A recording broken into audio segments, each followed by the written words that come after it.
UPSC civil services examination में जो aspirants होते हैं ना, वो न्यूज़पेपर को एक इंफॉर्मेशन का सोर्स समझ के पढ़ते हैं। वहीं पर जो एस्पिरेंट्स गवर्नमेंट सर्विस में सिलेक्ट होते हैं, फाइनली आईएएस बनते हैं, वो गवर्नमेंट इनसाइट की तरह न्यूज़पेपर को पढ़ते हैं। पर सिर्फ न्यूज़पेपर से सिलेक्शन होता नहीं है, क्योंकि न्यूज़पेपर में एक एडिटोरियल की तरह लिखा जाता है, किताबों में एक एकेडमिशियन की तरह लिखा जाता है। पर ये जो आपके सामने स्लाइड पे लिखा है, कुरुक्षेत्र योजना एंड पीआईबी, ये एक गवर्नमेंट पॉलिसी मेकर की लैंग्वेज यूज करते हुए लिखा जाता है। अब कई सारे स्टूडेंट्स के मन में सवाल होता है कि इन बुक्स को और मैगजीन्स को कैसे कवर किया जाए। हर महीने आ जाती हैं, बहुत सारा कंटेंट होता है, इतना टाइम होता नहीं रीड करने के लिए। समरी पढ़ो तो चीज़ें समझ में आती नहीं। आज की इस वीडियो में बताऊंगा कैसे आप एक मैगजीन से सिर्फ 2 पेज के नोट्स बना के आपके आंसर्स को एनरिच कर सकते हैं, और कौन सी मैगजीन किस पेपर को लेके लिंक करेगी, क्या नोट्स उसमें बनाने हैं और कौन से आर्टिकल्स उसमें पिक करने हैं, इसको हम समझेंगे। ठीक है, तो आइए शुरू करते हैं। कोचिंग क्लास की तरह नहीं समझेंगे इसको, एक मेंटर की तरह मैं आपको समझाऊंगा कि कैसे आपको रीड करना है कुरुक्षेत्र योजना और पीआईबी के डॉक्यूमेंट्स। ठीक है, सबसे पहले शुरू करते हैं।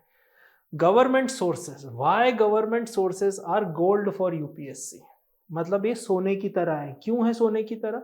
क्योंकि जैसा मैंने आपको बताया, यूपीएससी क्या डिमांड करता है, ओपिनियंस नहीं करता, वो ऑब्जेक्टिव गवर्नेंस पर्सपेक्टिव देखता है। और जो एस्पिरेंट्स होते हैं वो न्यूज को कंज्यूम करते हैं, बल्कि जो ऑफिसर्स होते हैं वो गवर्नमेंट इनसाइट की तरह लिखते हैं, समझते हैं क्या है ये योजना, कुरुक्षेत्र, पीआईबी। ये किसकी भाषा बोलते हैं? जैसा यूपीएससी बोलता है। आप पेपर देखोगे, क्वेश्चन देखोगे मेंस का, प्रीलिम्स का, जनरली ये मेंस के लिए ही यूज होता है। तो मेंस का जब आप क्वेश्चन पेपर देखोगे तो आपको लगेगा एक पॉलिसी डॉक्यूमेंट आया आपके पास। आंसर भी यूपीएससी ऐसा ही एक्सपेक्ट करता है। पर आप सिर्फ बुक और न्यूज़पेपर का तड़का लगाओगे तो प्रॉब्लम होगी। ये है असली चीज। ये गवर्नमेंट बैक्ड सोर्सेज है, क्लिक बेट नहीं है कि फ्लैशी न्यूज, सनसनीखेज खबर इस टाइप से नहीं होता। ठीक है, ये गवर्नमेंट बैक्ड सोर्स है। ये एक्सप्लेन करते हैं पॉलिसी का इंटेंट, इम्प्लीमेंटेशन और उसका इम्पैक्ट। कौन लिखता है? ये ब्यूरोक्रेट्स लिखते हैं, पॉलिसी मेकर्स लिखते हैं। तो उनकी भाषा यूपीएससी को अच्छी भी लगती है, समझ भी आती है, और ज़्यादा मार्क्स भी आपको रिवॉर्ड किए जाते हैं। GS2 की बात करूं तो गवर्नमेंट वेलफेयर, GS3 की बात करूं तो इकोनॉमी, एग्रीकल्चर, इंफ्रास्ट्रक्चर। ये 2 पेपर जो कि हेविली करंट लिंक्ड भी होते हैं, वो आपको इन मैगजीन से काम आएंगे। क्यों पढ़ना है? क्योंकि रियल केस स्टडीज मिलती हैं। जैसे कैसे महाराष्ट्र के एक फार्मर ने ई नाम का यूज करते हुए तमिलनाडु में चीजें की, कैसे फार्मर प्रोड्यूस ऑर्गेनाइजेशंस जो कि एग्रीकल्चर को ट्रांसफॉर्म कर रहे हैं। ऐसे ही स्कीम की इनसाइट्स देते हैं। जो कोई स्कीम है, प्रधानमंत्री फसल बीमा योजना, वो किस तरह से इंप्लीमेंट की जा रही है। एक्सपर्ट का व्यू पॉइंट होता है उसमें। व्यू पॉइंट एक्सपर्ट्स का मतलब जो लिख रहे हैं वो मैंने आपको बताया ब्यूरोक्रेट्स होते हैं, पॉलिसी मेकर्स होते हैं। तो कैसे सरकार सोच रही है, कैसे सरकार में काम करने वाले लोग सोच रहे हैं, तो वैसे ही आपको सोच के आंसर लिखना है। ठीक है, फिर बैलेंस नैरेटिव मिलता है। मतलब इसमें लेफ्ट राइट की बात नहीं होती, आपको एक न्यूट्रल व्यू दिया जाता है। जैसे आप इंडियन एक्सप्रेस पढ़ोगे तो लगेगा कि हाँ सरकार के बारे में पॉजिटिव है, द हिंदू पढ़ोगे तो लगेगा सरकार के बारे में बहुत क्रिटिकल है। बट ये मैगजीन्स आपको कॉन्क्रीट चीजें देती है। अब सबसे पहले समझते हैं डिफरेंस क्या है इनके बीच में, मतलब योजना, कुरुक्षेत्र और पीआईबी। अब जो सारे सोर्स है ना, इन सब का एक यूनिक रोल है। मतलब ये आपके वेपन की तरह है।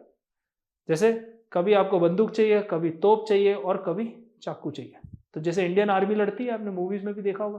तो अब भाई जहां चाकू की लड़ाई है वहां आप तोप यूज नहीं कर सकते। वही मैं आपको इसमें समझाने वाला हूं। ठीक है, योजना की बात करते हैं। ये थीम बेस्ड आती है, मंथली एक थीम है, क्लाइमेट चेंज एक थीम है, उस पर ये आई है ना। फिर क्लाइमेट चेंज में क्लाइमेट अडेप्टेशन क्या है, इंडिया की रैंकिंग क्या है सोलर पावर जनरेशन में, सोलर में इंडिया इतना सनलाइट रिसीव करता है तो एनर्जी का क्या स्कोप है, ये सारी चीजें। तो थीम बेस्ड डेवलपमेंट मैगजीन है। कौन लिखते हैं? ब्यूरोक्रेट्स लिखते हैं, पॉलिसी मेकर्स लिखते हैं। नैरेटिव क्या रहता है इसका? गवर्नेंस के बारे में बात करते हैं या समाज के वेलफेयर के बारे में बात की जाती है। किस लिए काम आ जाता है? GS2 पेपर में, एसए में और इवन एथिक्स में भी आप इसका यूज कर सकते हैं। तो योजना मैगजीन GS2 और एसए में बहुत काम आती है और इवन एथिक्स में भी काम आती है। कुरुक्षेत्र की बात करते हैं। कुरुक्षेत्र भी मैगजीन है, ये रूरल डेवलपमेंट और एग्रीकल्चर की बात करती है। मतलब ये बॉटम अप पॉलिसी की बात करती है ना, कि नीचे से जब जब डेवलपमेंट होता है तो कैसे होगा। Empowerment of people.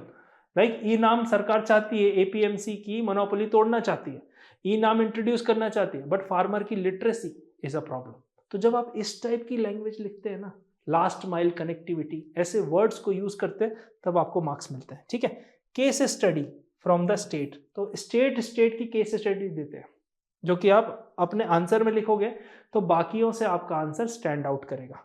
GS3 के लिए काम आती है। GS3 में एग्रीकल्चर का एक मेजर पोर्शन है इकोनॉमी में, IRDP रूरल इंफ्रास्ट्रक्चर, तो GS3 के लिए ये यूज की जाती है कुरुक्षेत्र। ठीक है, अब आ जाते हैं PIB पे, प्रेस इंफॉर्मेशन ब्यूरो, सरकार की साइट है। गवर्नमेंट जो जो अनाउंसमेंट करती है वो यहाँ होती है, अचीवमेंट्स होते हैं, स्कीम्स होती हैं, डायरेक्ट होती है, कंसाइज होती है, प्रैक्टिकल होती है, और ये प्रीलिम्स के लिए बहुत काम आती है, और मेंस में भी आप इसके एग्जांपल्स को कोट कर सकते हैं।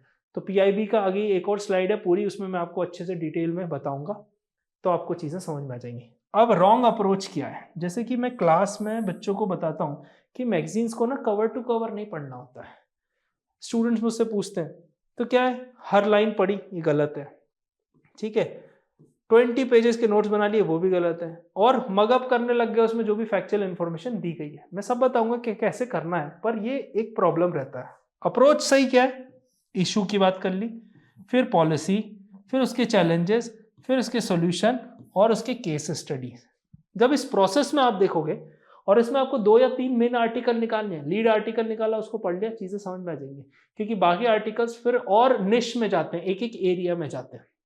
जैसे क्लाइमेट चेंज का थीम है मान लो, तो क्लाइमेट चेंज की थीम के बाद जब दूसरे आर्टिकल होंगे तो वो हाइड्रोजन रिलेटेड एनर्जी की बात कर लेंगे, कुछ विंड एनर्जी की बात कर लेंगे, तो और वो नैरो होते जाते हैं। तो आपको लीड आर्टिकल पे ही मेन फोकस करना है।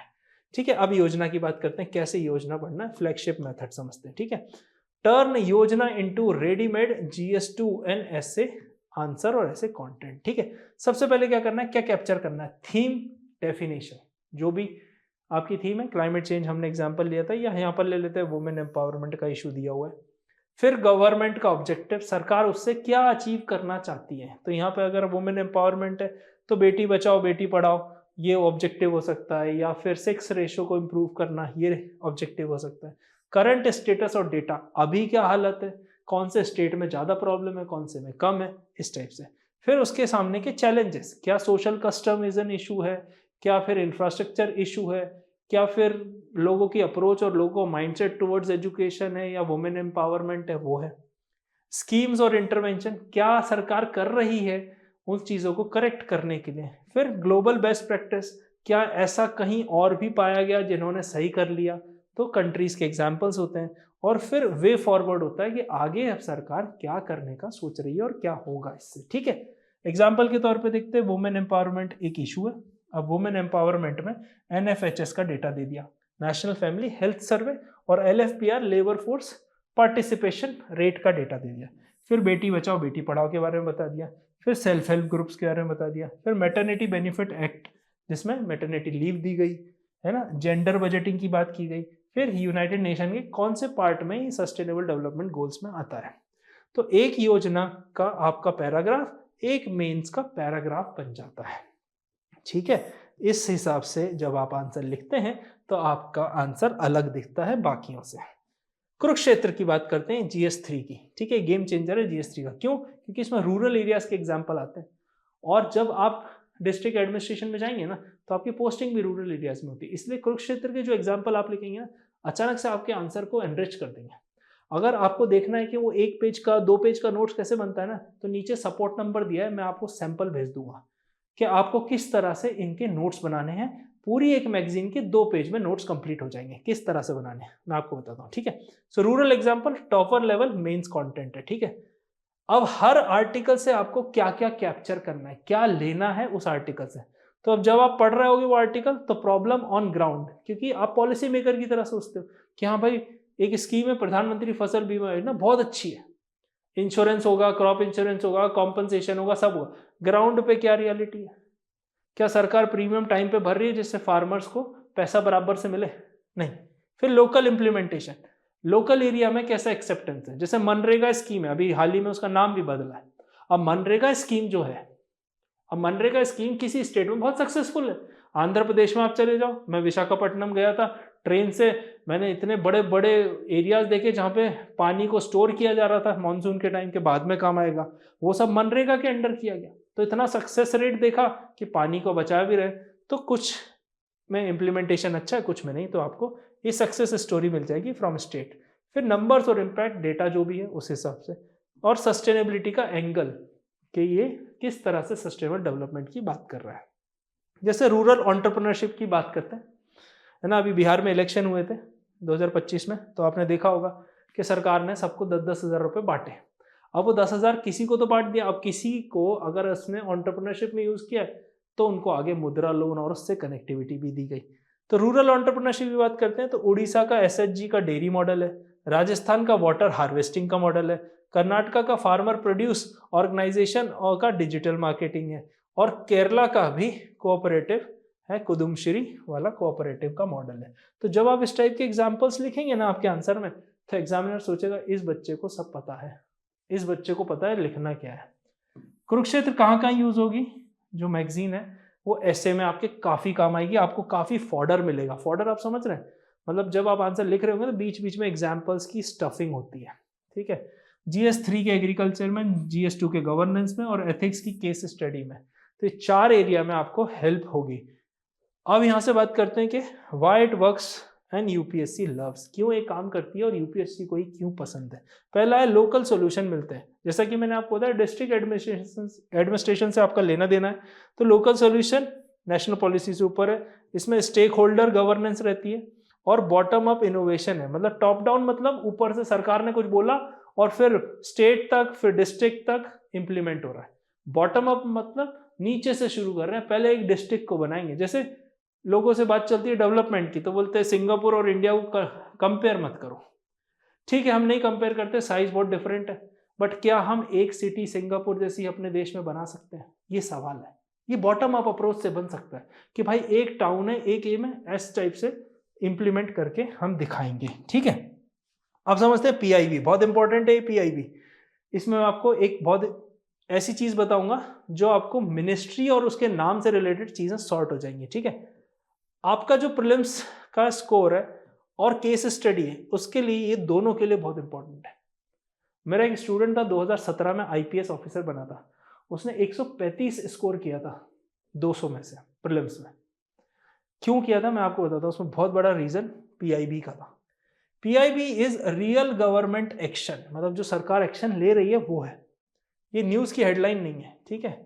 अब क्या क्या इससे एक्सट्रैक्ट करना है, मतलब जब आप पढ़ रहे हो तो क्या लेना है, जैसे न्यूज पढ़ेगी क्या क्या लो, स्कीम में जो भी बदलाव हुए वो, न्यू एलिजिबिलिटी कोई चीज नई ऐड की गई, तो इम्प्लीमेंटेशन बॉडी किस बॉडी ने उसको इम्प्लीमेंट किया, सेबी ने किया, RBI ने किया, किसने किया, ठीक है। बजट एलोकेशन, उसके लिए अगर कोई फंड दिए गए तो क्या है, जैसे अभी बजट आएगा फरवरी में, तो फिर टारगेट आउटकम्स, क्या उससे आउटकम एक्सपेक्ट किया जा रहा है, और इम्पैक्ट से रिलेटेड स्टेटमेंट्स दिए गए।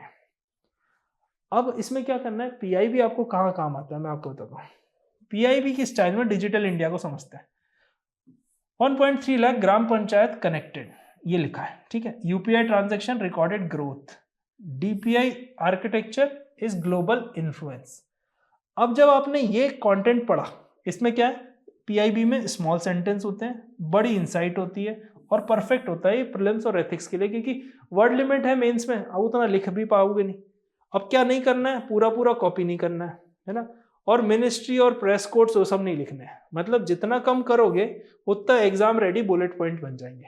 अब मैं आपको बताता हूँ जो मैं बोल रहा था, आपको क्या करना है, मिनिस्ट्री के नाम लिखने में, और उन मिनिस्ट्री के नाम के आगे उनकी 2-3 स्कीम लिख लेनी है, जिससे आपको याद ये भी रहेगा कि ये स्कीम इस मिनिस्ट्री की है, ठीक है। आप कमेंट सेक्शन में बताना मनरेगा स्कीम किस मिनिस्ट्री के अंदर आती है। कई बार स्कीम क्लियर रहेगी पर कई बार कंफ्यूजन रहेगा, और जहां कंफ्यूजन रहेगा वहीं UPSC का क्वेश्चन आएगा। तो यही वो स्टूडेंट ने किया था, and he scored 135, later on got IPS। तो उसमें उन्होंने मिनिस्ट्री के नाम लिख लिए, जैसे मिनिस्ट्री ऑफ एग्रीकल्चर, अब इसके अंदर 2 या 3 मेन स्कीम है वो लिख ली, ठीक है। फिर मिनिस्ट्री ऑफ फाइनेंस पे आ गए, फिर ऐसे ही उसकी भी लिख ली, तो आपको स्कीम याद हो गई। अब स्कीम याद होने के बाद स्कीम के अंदर का चीज तो वैसे ही आपको पढ़ना है, पर आंसर राइटिंग में ये फॉर्डर की तरह काम करेगा, ठीक है। चलते हैं आगे, ये है मंथली रीडिंग मेथड। कैसे? 2 hour formula. So 2-2-2 system, finish all 3 sources without overwhelm. योजना को 2 घंटे देने हैं, 4 आर्टिकल चूज करने हैं, समरी नोट बनाने हैं, ठीक है, 1-2 एग्जाम्पल पर आर्टिकल, और एक स्ट्रॉन्ग डेटा पॉइंट आपको कैप्चर करना है जो आप मेंस में लिख सको। इससे ज्यादा कुछ नहीं करना है। फिर अगले 2 घंटे कुरुक्षेत्र पे आ जाओ। 3 to 4 सक्सेस स्टोरी लिखनी है, आपने नोट्स में लिख ली, ठीक है। फिर आपने क्या करना है, उसको केस स्टडी में कन्वर्ट कर देना है, ठीक है। फिर आपको क्या करना है, GS3 और SA के फोल्डर में इसको ऐड कर लेना, या फिर आप फिजिकल फोल्डर बनाएंगे तो उसमें कर सकते हैं, डिजिटल में भी कर सकते हैं, ठीक है। PIB का क्या है, वीकली स्कैन करना है, डेली नहीं करना, ठीक है। हाईलाइट जो भी स्कीम हो रही है वो उनके आउटकम, स्पीचेस नहीं करनी, लोग क्या बोल रहे हैं, कोई ऑफिशियल बोल रहा है, कुछ बोल रहा है, जैसे RBI गवर्नर ने कुछ बोला, वो सेंटीमेंट्स के लिए होता है, एग्जाम अगले साल देना है, उसकी आज की स्पीच से कोई लेना देना नहीं है। इसलिए क्या देखना है, स्कीम और आउटकम, और प्रीलिम्स और मेंस के नोट्स जहां आपने बनाए हैं उसमें इसको ऐड कर देना है, ठीक है। Bonus issues, poverty, rural infrastructure, agriculture reform, MSME, climate and conference of party, financial inclusion, 1 source, many paper, high marks. ये आपके लिए बोनस है। ये एरियाज आपके पूरे इन मैगजीन से तीनों से कवर हो जाएंगे। अगर आप इन सारी तीनों सोर्सेस को अच्छे से यूज कर लोगे ना, तो आप फ्यूचर IAS ऑफिसर की तरह बात करने लग जाओगे, ठीक है। अगर आपको कोई भी तकलीफ हो इसमें, सैंपल नोट्स देखना हो, कैसे बनाना है, क्या अप्रोच रखनी है, कितना टाइम देना है, जैसे मैंने आपको बताया 2-2-2, ज़्यादा टाइम नहीं है, 6 आवर्स देना टोटल, और PIB के तो वीकली देना है, बाकी के तो मंथली देना है, तो इतना ज़्यादा लोड नहीं है, और उसमें भी सब कुछ नहीं पढ़ना है। उससे रिलेटेड कोई भी सवाल हो, नीचे व्हाट्सएप नंबर दिया सपोर्ट, हमारी एकेडमिक्स एक्सपर्ट टीम आपको बता देगी, नहीं तो मुझसे भी कनेक्ट करा देगी। मिलते हैं अगले वीडियो में, तब तक के लिए थैंक यू, जय हिंद।